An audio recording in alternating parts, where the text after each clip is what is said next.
And we're back for yet another episode of Culture and Clickbait. And I'm your boy, Dante. And I'm your girl, Daysha E. And you know why we're here. We take the hottest topics in sports, entertainment, and music, and we decide whether it's for culture or simply for click. So y'all, we gonna get right into it because I'm sure y'all missed us because we've been on a little vacay. You know, it was your girl birthday season, so I had to take off a while. How was the birthday, by the way? My birthday was amazing. Like 30 is just like really giving what it's supposed to Big give. 30 energy. Yeah, but give me the cash doll package. I'm 25 for life. Big mama, big mama, Ooh. big mama. What you gonna do for my birthday? What you gonna do for my birthday? Too bad I ain't got my horn. I know, right? Where's the confetti? Where's the cake? Somebody bring a bottle from the back. Like, what is going on? Right, we gotta get your stripper to jump out the cake for you. As y'all should. I think I deserve. So let's go ahead and jump into these topics. So in recent tweets, Young Thug tweeted that he felt like the industry is no longer the same ever since artists like him, Drake, and Future have not been collaborating. I'm not gonna lie to you, Daysha. I feel like this is a true statement. Yeah. For so many reasons. One reason being because I feel like ever since Young Thug has been locked up and Drake and Future has been feuding, there has not been any real music of substance from these guys.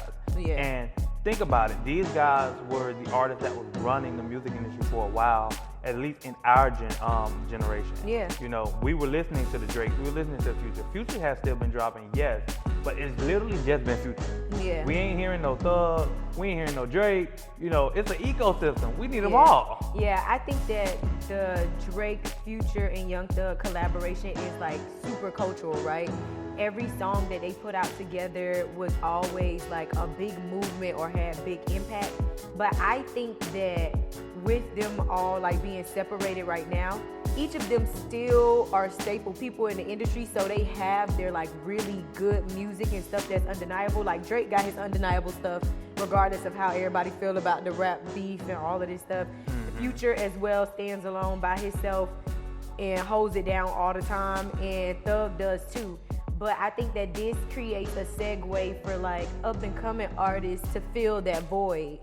Definitely, I believe like, that. Y'all make some noise. Like, where the other up and coming artists at? Like, we need those collaborations so that we could create the evolution of, I like to talk about the evolution of Drake, Right. Future, and Thug collaborations. Like, where's that essence now? And who is gonna fill that void with the new artists that we got? It kind of almost feels like it's that moment where, you know, you see in many different generations where you pass the baton, and they start to kind of veer off into other ventures. I think that's where we are. We're in that uncomfortable space of transition where the music is really about to change. Yeah. The artist style and everything is about to change. Drake is probably on a whole nother level of business and music. Like, he gives me, I'm gonna do music seasonally now. Yeah. Future is just kind of dropping what's in his catalog until he be like, all right, I'm done for a little while. And Young Thug, of course, we just gotta wait to see what happens with his situation to see what goes from there. So this is really an open gap for a whole new level of artists to usher in a new generation. Yeah. Now, granted, I do feel like put a pin in it, right? Because I feel like when Thug do come home, and y'all heard what I said, when Thug do come home, I think that they will be able to bring everything back together and actually give us some music. So I say put a pin in it. I feel like this is a prelude to Roughly, something. I ain't gonna lie to you. You know who probably would have kept this season on lock right now? Who? Tory. I'm with you when you're right. I'm with you when you're right. I'm with you when you're right. But you know how the people act once we go to mentioning Tory name. Man, now, forget the politics. Y'all cannot lie and deny true talent. At all. Tory would have had this moment right now on lock. Yeah, I think dropping so hit after hit. And collaboration after collaboration because he's a great collaborator. Now, all in all, I'm going to say that Thug's statements about his collaborations and how like the game is missing it right now, I'm gonna say that conversation is for the culture. I agree. I definitely think that this is a cultural conversation. This is something for the culture because I mean, Young Thug, Drake, and Future are our culture. Let's be honest. Like, they have became our culture. Who was the top charting artist for years, for the almost the last 10 years? All three of them. Yeah. They dominated. Interchangeable, for like, sure. I don't think anybody in this generation has dominated them yet. Agreed. Usher has had 2 great concerts here in Atlanta, and we have to sit here and talk about everything that transpired at that concert because it was on fire, okay? We had Usher bring out JD, Da Brat, and so many others, but Usher also laid out a great show with all of his Rolodex of amazing, timeless music. From the choreography all the way down to the performances, everything was there. Dante, did you get a hold of this show? Man, did you see anything? So I didn't get to go to the concert, sadly.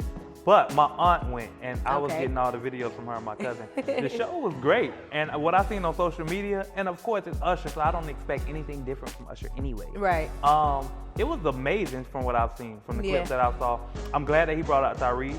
I see that, Money Long was out there in the audience. Yes. I don't know if she performed or not. If she did, I want to find that video because I would love to see Money Long perform any day. The attendees were there, I saw someone walk in the audience. Yeah, I think Lotto popped out. Like, it was a few different people that was, like, out and about at this concert, but I expected nothing less. Can we talk about the little situation that happened on social media, though? Oh, the little cherry? The cherry? Baby, listen, let me tell y'all something.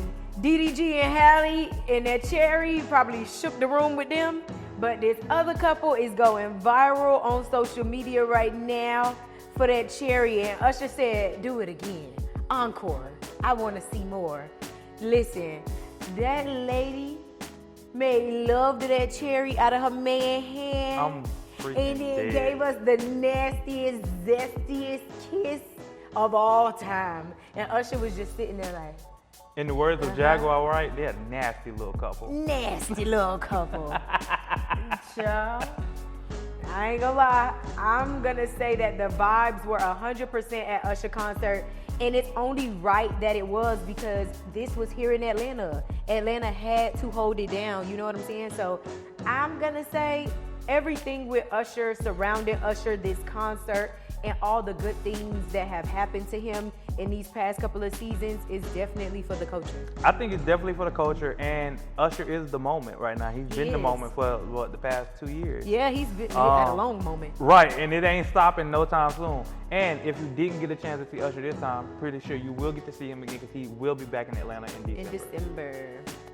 While we're on the topic of Black legacy, let's talk about Howard University celebrating their 100-year homecoming. This is a big thing for the HBCU culture. We're all one big family. Of course, I'm a FAMU alum. But we're definitely one big happy family over here in the HBCU land. For sure.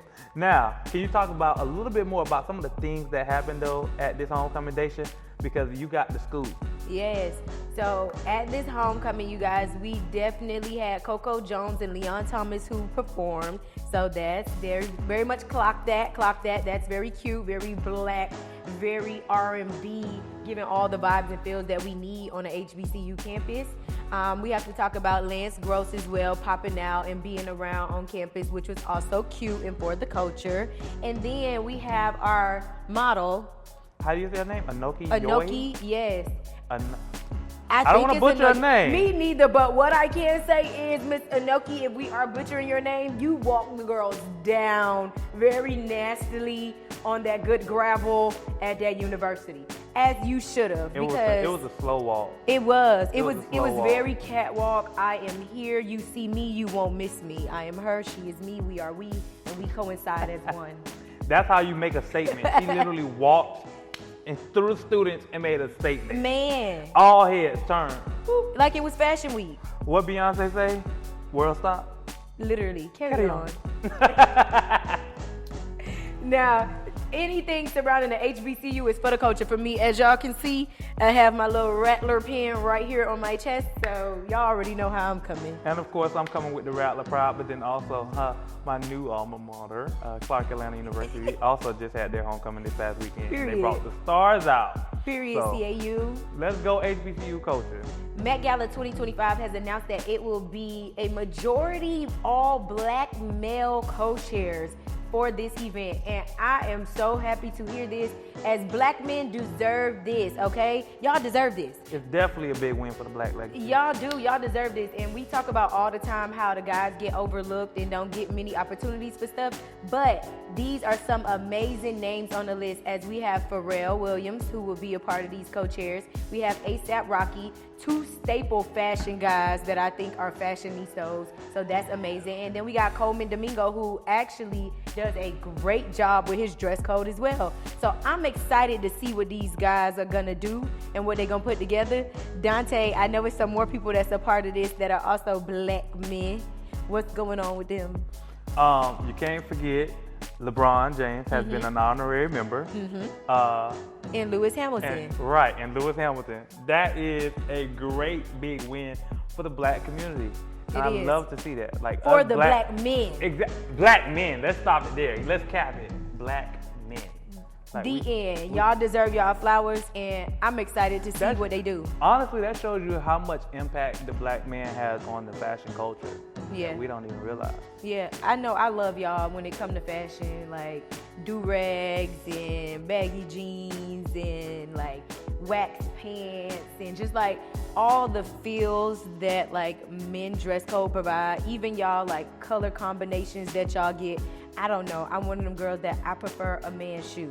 Like when you go on the website and you could type women's or men, I'm gonna go to men's every time. Granted, my feet are small, so y'all don't be having my size, but I still be trying. It's funny that you say that, because then a lot of men, they would counter that and say women have like the best shoe cover. No, but that just goes to show that everybody confused.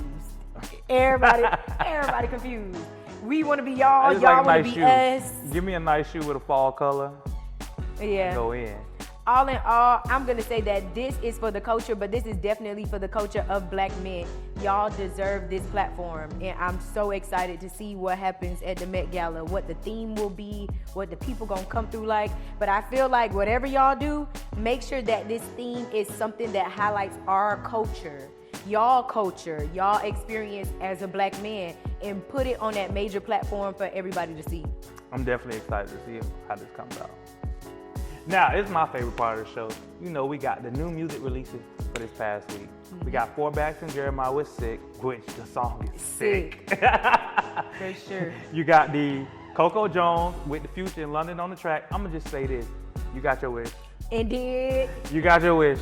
Future came back with this song with Coco Jones, and he was giving his head down to the ladies. Yes, giving the ladies He was bowing down. He giving them all of their points. And I love that for him. I love that because him next to Coco Jones, it gave a different tone. Even down to the lyric. He said they're trying to make him out to be a womanizer, and that's not what he want to be. Right, and that he loved women. And I just want to say to the people that had something to say in the comments about, nah, sis, we good with Future how he is. No, Future heard me say, give us some feels, give us something different. And I'm so happy to hear him in this pocket because, again, sometimes people get caught up in their alter egos and their characters and stuff like that. And it's like, nah, he is a real person. He is a real man. And it's something about him that attracts women to him. So clearly there's something there. I want to know what that something is. And I feel like he told me. As you said, all he talked about is dressing and finessing. Yes. I ain't hear no dressing and finessing in this record. No. It was literally all about the ladies. For sure. He didn't even talk about himself, really. No, he really didn't. Outside of the stigma that they have on him. Yeah. And then Coco ate this up for me too, right? I'm not going to lie. To hear Coco mashed up with Future is something that my mind never even thought about. Never. But the way she got on this song, it blended and flowed so well. But at the same time, wasn't this London? The video? I did not see the visual. The video is actually hard too. Like Coco gives a whole different vibe as well in the visual. I could just tell by her cadence and how she decided to get on the track that Coco had put herself in a totally different pocket. And I think that this kind of like opens the door for the type of collaborations in music that she's able to make. I think that Coco is trying to show that she's one of those girls that can do everything. Don't box me in as the pretty princess, America's sweetheart. Disney. The next biggest brown skin, beautiful beauty girl. Like, no, I'm all girls. So, Coco, we see you. Future, you heard me. I see you. Love it. And then also we got Tink and Cash Doll with Comfy. That is a good record as well, coming off of her breakup. Yes. I think this was like her empowering herself. Yeah. Because you can hear it in the beat. And then just her being with Tink. Let's going back to features that we didn't see happening. Yeah. I didn't expect a Tink and Cash Doll feature. But I just mentally wasn't there. Yeah. But it was good. It goes well for sure, because we all know Tink go hold it down for the girls forever and always, from heartbreak to talking about getting over heartbreak. And then you got Cash Doll, who's like, yeah, girl, your feelings might be hurt, but boss up. It's time to get to it. I love that for Cash. And those singles are definitely for the culture. Now, while we're on music, we can't forget about Glorilla and her big album debut. For sure. She topped the album debuts for the charts this past week.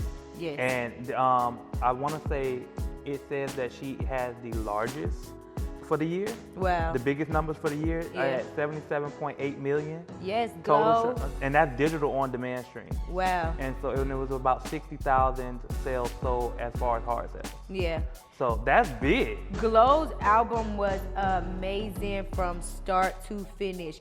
And I honestly, when I say I'm wowed, I am. Like, I'm in awe, because I feel like from her personality all the way to her music, I feel like we got to see her blossom. And I think that Glow has like this super infectious like personality, and even her music, to the point that you got men riding around bumping her songs word for word. Man, like your birthday. Man, the party bus. All the guys. They knew Glorilla better than anybody on the bus. And man, and it's like her features, I love the fact that she got into so many different genres, right? She showed, okay, my name is Gloria, hallelujah, you know what I'm saying? Like, this is what my mom named me. I still recognize that God is my Lord and Savior, you know what I'm saying? So I'm going to get on here and do some Maverick City and some Kiara Sheard and Kurt Franklin, and then I'm going to flip the script and I'm going to go do a feature with Sexy Red, and I'm going to make sure I hold it down with Lotto. Like, she covered all ends.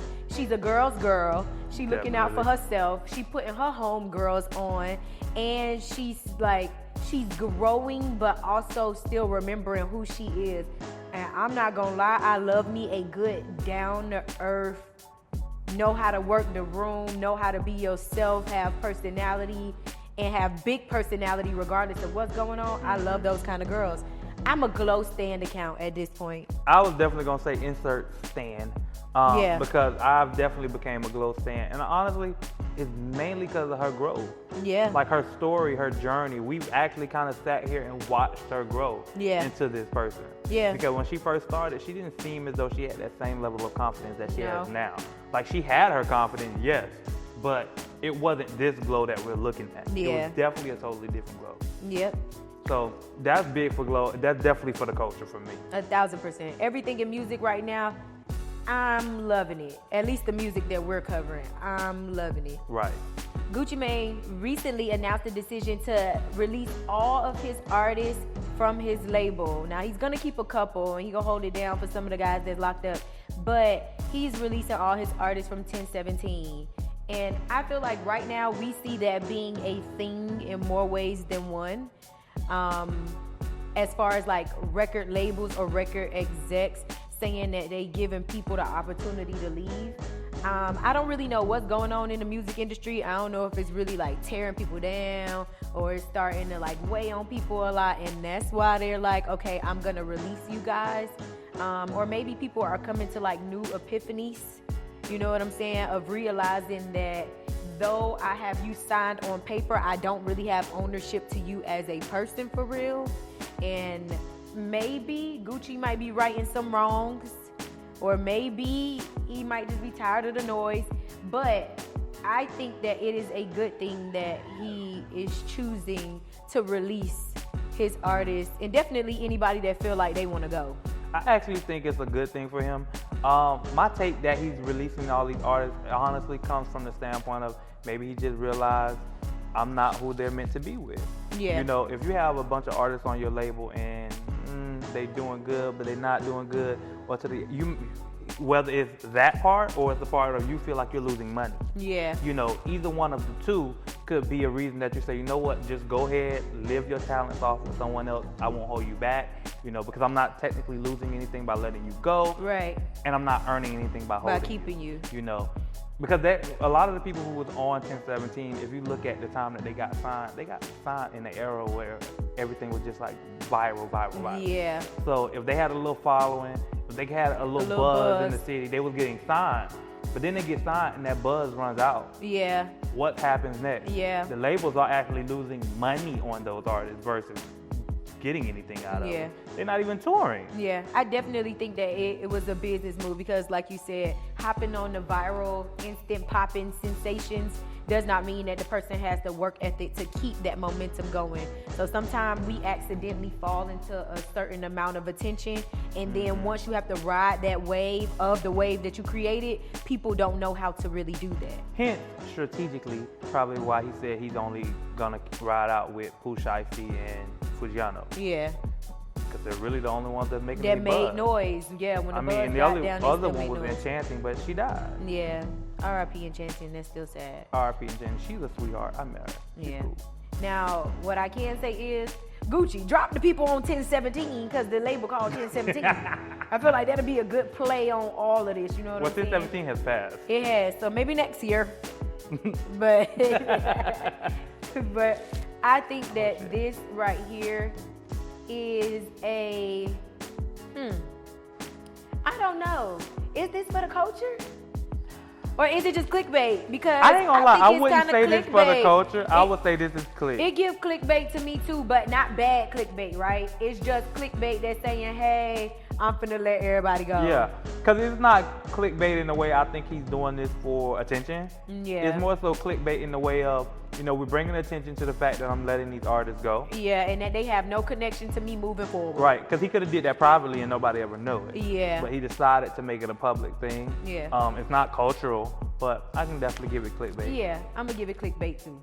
It's election season, so while we're here, let's talk about really quickly Usher speaking at Kamala Harris' rally in Atlanta, Georgia. I think that was actually a dope thing for him to do, to publicly endorse Kamala Harris. Mm-hmm. You know, a lot of artists, you know, some have been publicly about who they're going to endorse and some have not. Once again, I'm not here to sway anybody. I can care less what you do, honestly, in the comfort of your own home. But what I will say is that Usher making the attempt to get on stage in front of everybody and give his political stance on how he feels about Kamala Harris and her initiative, that is commendable amongst any other thing, and I love that for him. Yeah, I think it's perfect because I think that we see a bunch of people endorse candidates all the time, and they're not necessarily like heavy hitters, right? Mm-hmm. You know, and they cause a lot of like commotion and controversy, but they aren't major people of impact like that.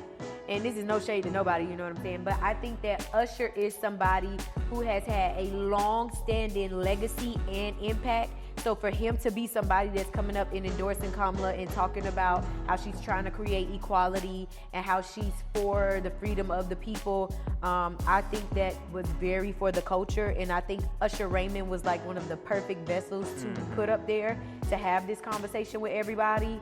Shout out for Usher to coming in with the cultural vibe, starting the crowd off with the "We ready for y'all." Like that's like super tight, you know what I'm saying? I like that everybody is showing up authentically as themselves when it comes to Kamala and Mr. Wall's like campaign. Like they doing a great job. That man ain't Walls, right? Yeah. Okay. It's something big to say though about the fact that look at the quality of people endorsing Kamala.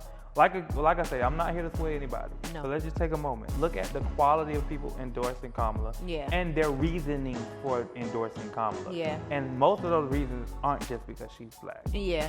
There's policy, you know, there's morality, there's undertones and things. You know, there's a lot of different reasons that people are endorsing her other than the fact that she's a black woman. Yeah. You know, so in this election season, all I can ask for people is please, please, please pay attention to understanding of why you're voting. Yeah. Not just voting for the click, not just voting for what seems trendy, not just voting for the idea of money.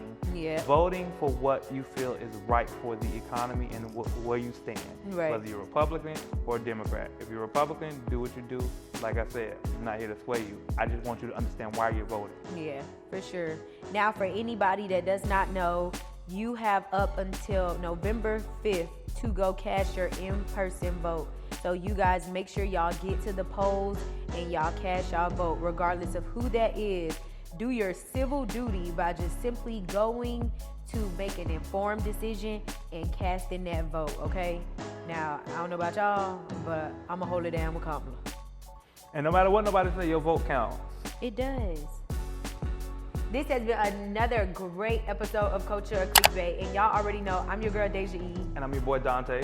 And again, we take the hottest headlines in music, sports, and entertainment, and we determine whether it's for the culture or simply for click. Y'all can't hear me click. I got you. I'm holding it down. Y'all tune back in and see us next week. Peace.